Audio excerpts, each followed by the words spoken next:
that constitutes proof or an indication or sign or data presented in a court. Okay, so we have some options here.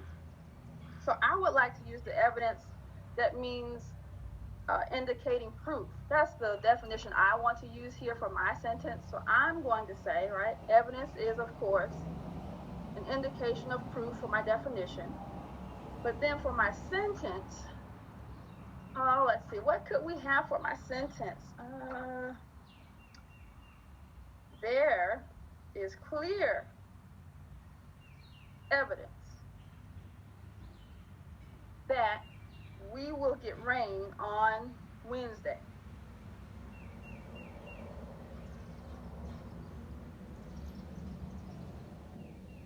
So I'm writing all of that down, right? My definition first, indication of proof.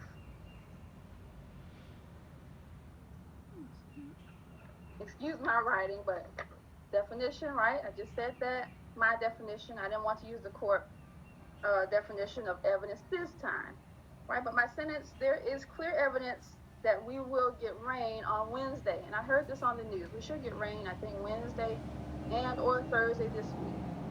So that's how you would do that. Make sure you do all of the boxes. Make sure you use your dictionary. Make sure you fill all of them in. If you have questions, concerns, or problems, let me know. So that's the one sheet. That's fact versus opinion. Okay? But this next sheet, fact and opinion worksheet, and this is something that we'll be doing throughout the week, but I want to make sure I do it in sections.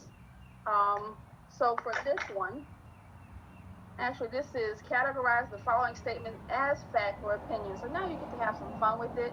You get to choose what's fact and what's opinion.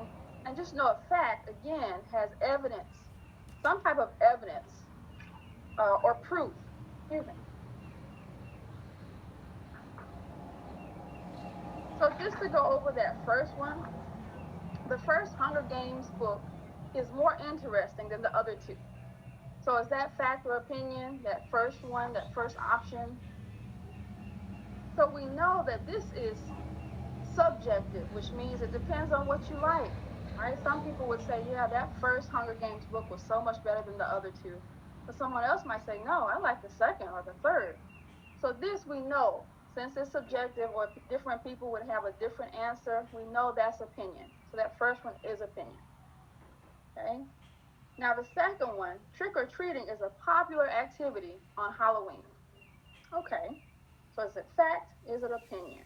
Now, not everyone trick-or-treats, right? Not everyone believes in that, but a lot of people do still, all over the world. So we can say, you know what, this is fact. Trick-or-treating is a popular activity on Halloween. We didn't say everybody, right? We didn't say everyone in the world does this, or everyone in the US, or everyone in Mississippi.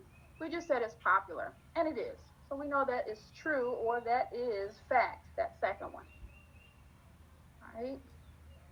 So from there, answer the rest of those, fact or opinion, but then you'll have a chance to write with identify and rewrite.